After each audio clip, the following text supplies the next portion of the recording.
Yan po sila sir, ayan. Gaganang kumain, no? Yun. Gabawi sila ng kain kasi pahapon na. Meron silang lulusawin na pagkain sa gabi.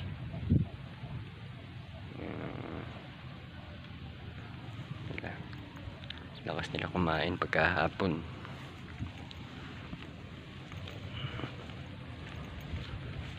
Po.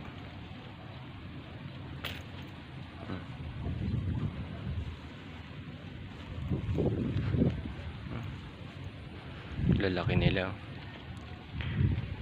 Yan ang ano, mga inahin na buntis natin. Ang gagana nila kumain.